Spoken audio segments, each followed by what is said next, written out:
new immigration level plans for 2026 to 2028. Let's talk about it. Hi everyone, my name is Marilyn Quintana. I'm Director of Operations and Immigration Consultant here at eVisa Immigration. And today I wanted to talk about the new immigration level plans announced by the Canadian government for the year of 2026 to 2028.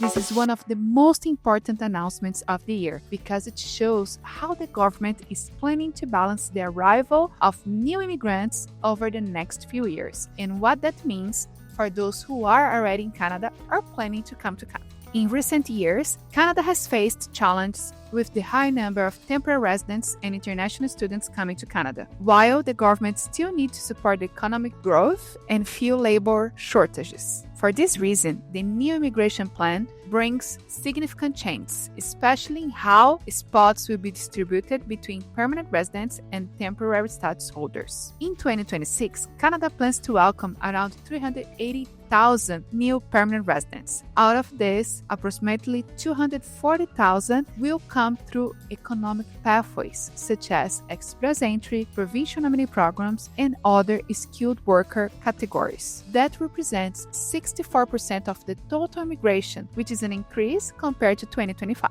In the following years, 2027 and 2028, the number is expected to increase slightly, reaching around 245 economic immigrants per year. The government has also reaffirmed a strong commitment to attracting French-speaking immigrants, with more than 30,000 additional quota designated for Francophone speakers. But the biggest news in terms of the immigration level plan announced is that the Government of Canada has reserved 33,000 spots for workers to transition to permanent residence. We don't know the details yet, but there's two tiers that we are considering. One of them, it's a new TR to PR pathway, the most successful program that we had in recent years, where a lot of people had a unique opportunity to immigrate to Canada to transition from temporary to permanent resident, or a specific draw selecting people who qualify for Canadian Experience class and who are contributing to the economy. Could be something similar as we had in 2021, where the Government of Canada invited 27,000 people at once through Express Entry Canadian Experience class. The details are yet to be revealed. The only thing that we know is a one-time measure specifically to consider transitioning people who are working in Canada, contributing to the Canadian economy, paying taxes, and fully established in Canada. So this could mean according to the tax that they pay, or could be maybe longer time, not only 1 year of experience, maybe for people who has 2 years or more. We don't know yet, but the message here is you must be ready. Please have your profile active on Express Entry. Please have your proficiency test, your education credential assessment, your work history detailed and mapped to know exactly the knock codes that you're going to apply, because an opportunity is coming and you cannot miss it. And of course, if you need a plan to get ready, you can count on us. The plan also includes 84,000 spots for family sponsorship and 56,000 immigrants expected as protected persons or humanitarian and compassionate considerations. Now let's talk about temporary residents. The number of temporary residents, meaning international students and temporary foreign workers, is going to decrease significantly. The Government of Canada aims to reduce the total from 673,000 from last year to about 385,000 in 2026, and then to sustain at 370,000 for the years of 2027 and 2028. But don't panic, we are going to talk more about the details. First of all, this is only for new admissions. It does not apply for extension. For workers, the numbers are expected to drop from 367,000 to 230,000.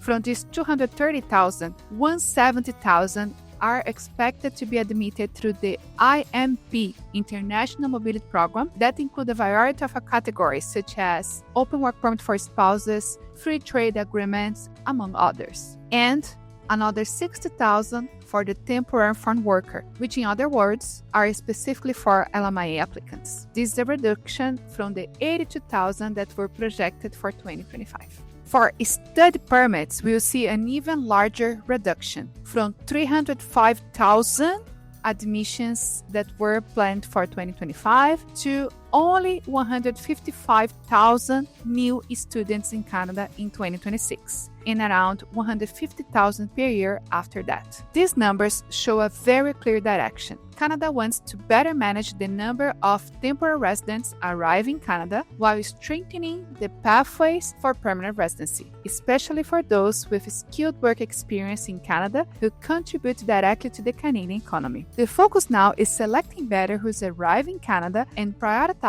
strategic profiles, which makes proper planning more important than ever. Regarding study permits, I believe that some countries will be more strongly affected than others. For example, India is one of the countries with the most number of students arriving in Canada in the past years. However, they already experienced a high level of refusals since the beginning of the year. This is due to the high level of non-compliance from students from India who come to study but don't study, disappear, just go work full-time, or claim refugee. They do not necessarily pay taxes, they work cash, and they do not follow the rules as Canada expects. Latin America, on the other hand, is seen very positively. Processing times are short and the approval rate has been great despite all these reductions from the past years. This is a great sign because it means the government of Canada is only punishing those who are not doing what they're supposed to do. So there is a reward for those who come and do the right thing.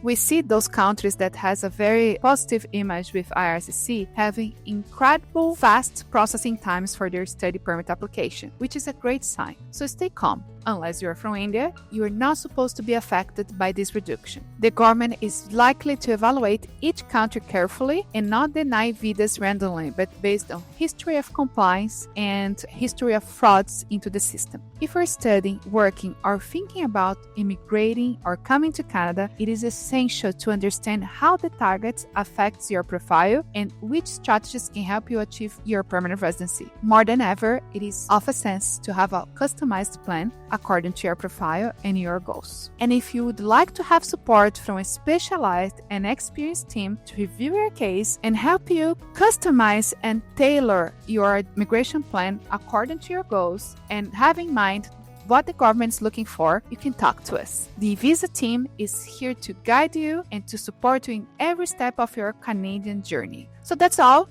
I hope you guys enjoyed this video. If so, please do not forget to give us a thumbs up, subscribe to our channel, and follow us on our social media. And if you are listening to this content in our podcast, please do not forget to subscribe and share with your friends. And please feel free to leave us a comment right below this video. If you want our specialized service, talk to us. Our contact information is here in the description. Thanks for watching and see you in the next video.